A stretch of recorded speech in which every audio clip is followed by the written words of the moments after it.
America 50 రాష్ట్రాల్లో ఒక రాష్ట్రమైన న్యూ హాంప్షైర్ అనే రాష్ట్రంలో ఈ అట్లాంటిక్ మహాసముద్రము తీరాన చూడడానికి వచ్చినాను. ఈ సముద్ర తీరం అంతా కూడా చాలా అందంగా ఉంది. ఈ పడవలన్నీ కూడా డాకింగ్ చేయకుండా నీళ్ళల్లో పెట్టినారనమాట. లంగరు తాడుకేసి కింద దానిలో వదిలినారు కదలకుండా. రకరకాల పడవలు ఉన్నాయి.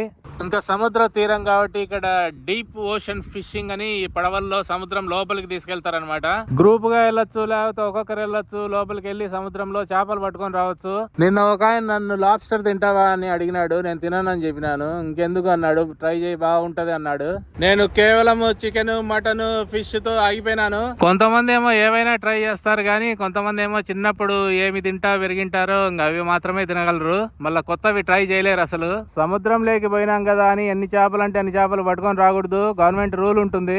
ఎలాంటి చేపలు ఎన్ని పట్టుకోవచ్చు, చేపలు ఎన్ని అడుగులు ఉంటే పట్టుకోవచ్చు, అంతకంటే తక్కువ ఉంటే మళ్ళా సముద్రం లేకి విసిరేయాలా.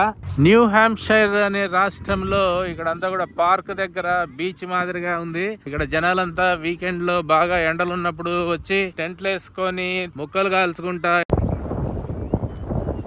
ఇసుకలో ఇండ్లు కట్టని వాళ్ళు ఎవరుంటారు? ఇంకా ఇది తీర ప్రాంతం కాబట్టి రెస్టారెంట్లలో అంతా కూడా సముద్రంలో దొరికే జీవుల తిండి ఉంటుంది. ఇదేమో ఫిష్ అండ్ చిప్స్ అని మిరపకాయ బజ్జీలు వేసినట్టు ఫిష్ ముక్కల్ని పిండిలో అద్ది వేయించినారు.